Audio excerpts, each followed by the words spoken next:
Hey there, thanks for watching.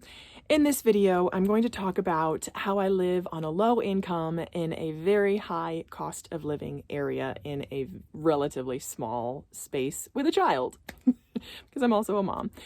So I'll start kind of with my situation, how I deal with it, and then challenges I face and how I overcome them.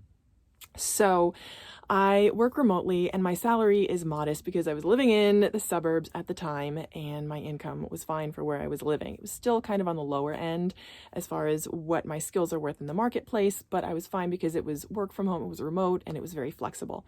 So fast forward to getting married and having a child. My husband lives in the city. He owns his co-op, and when we got married, I moved in with him. So now we have a 6-month-old child. He lives, and we together live on the Upper West Side in Manhattan, and we're in the 70s by Central Park West, so we're half a block from Central Park. It is a gorgeous, calm, safe area, and it's basically as suburban as you can get being in Manhattan. So Manhattan is one of the highest cost of living areas on the planet, and I went from being in still a high cost of living area in the suburbs of New Jersey to the highest cost of living, one of the highest cost of living areas. So it went from tight financially to extremely tight financially, and that's how it goes. And people have asked also, why doesn't my husband contribute? Of course he contributes. His income is high, his expenses are also high, so it's not like either of us really have a ton of disposable income. So that, by necessity, encourages me to be extremely frugal and extremely thrifty in my expenses and how I spend, both for myself, for my family, and for my child. So there are a couple things I'd like to mention. So first of all, expenses are pretty much expenses across the board. I have my fixed expenses, that's everything that comes out that doesn't really vary, things like utilities, lights, water, transportation costs. And then my variable expenses, which are things like food and if I buy any clothing or things for the baby. I am helping out with expenses on the house in New Jersey because that's a family asset, and I feel like that's my part of what I am here to do. So I carry some of the New Jersey property costs, which is why I don't have, it's not like I all of a sudden got rid of that mortgage in New Jersey, got rid of expenses in New Jersey. I didn't. So that is why my variable disposable income has pretty much remained the same because none of my expenses changed when I moved to Manhattan in terms of my fixed costs. So when it comes to living in a high cost of living, very high cost of living area, here's what I've noticed. Groceries, because that's pretty much the only thing I buy, are about 30 to 40% more expensive, and sometimes like 500% more expensive. I went to go buy some tin foil from a supermarket, it's like the cheaper supermarket, and for just a regular size, it wasn't even like a jumbo size, it was like a regular size, like $15.99 for a regular size container of tinfoil. And there was someone else in the aisle going, what the heck, at the same price? And I'm like, that's ridiculous. Like, we're used to seeing high prices, but that is ridiculous.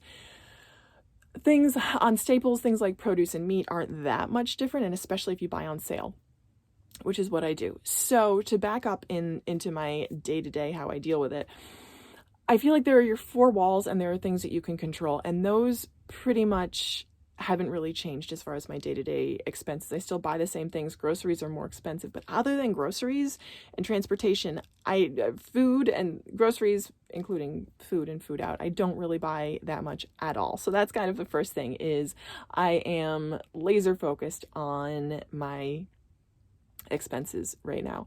And managing sort of line by line. I just write down everything I spend. And just this month, I started tracking the prices of individual items, which takes some time because on average, I buy 5 to 7 items when I go to a grocery, on a grocery shop.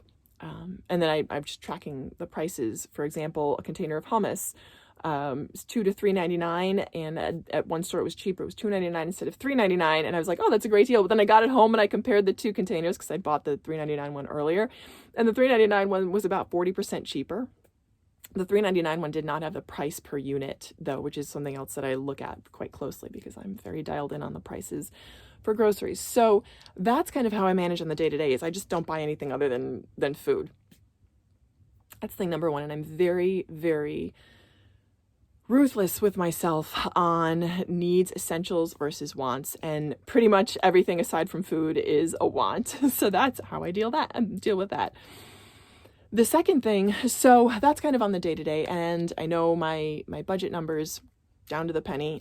We spend roughly $800 a month on groceries, roughly $200 a month on takeout food, which, yes, sure, can be a little excessive, but we're not going.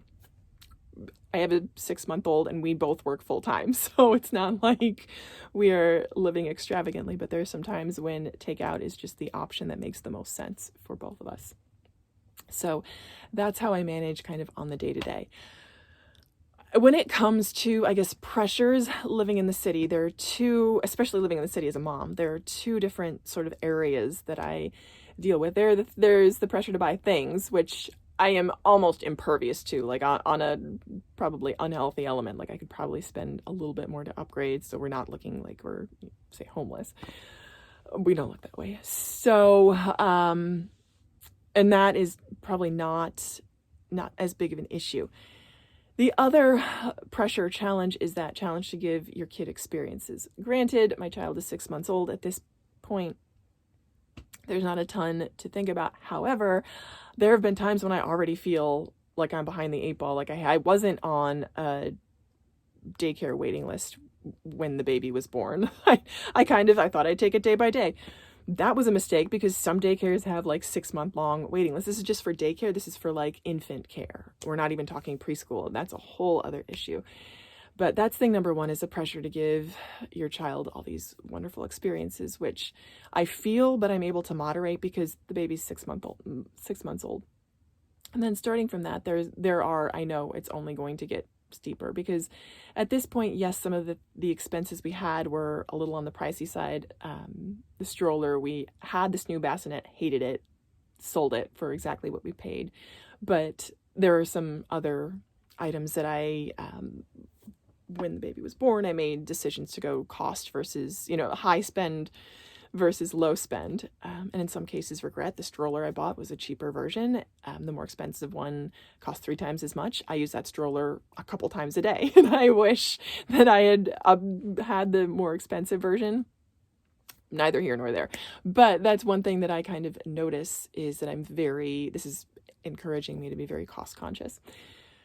So when it comes to experiences and not, quote, giving my kid everything I can, this is a number one thing I remind myself, and I kind of have this kind of emblazoned in my consciousness, seared into my consciousness, is the very best thing I can give my child is a parent who's present and calm, who loves them. That's the number one most important thing I can give.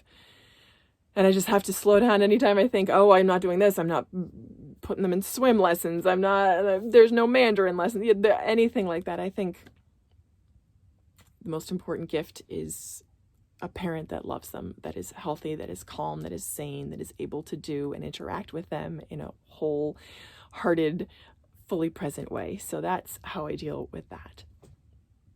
So overall, that's kind of how life goes in a very high cost of living area on a modest salary. I am just kind of taking it day by day and going about my life much as I did before, cooking the majority of my meals. I would say 80% of my meals, 80 to 85% of my meals at home. And then looking for free, fun things to do on the side, which is, again, exactly what I was doing in the suburbs. And here's the thing.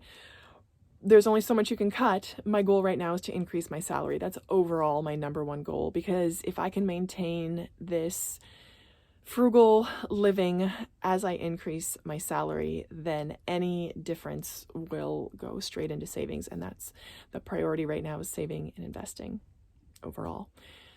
Because I feel like our life is pretty okay. I don't feel like we lack for anything because of lack of money. I feel like we're in this fantastic area. It's very sort of hip and bohemian. The West Side is a little bit more artistic and democratic.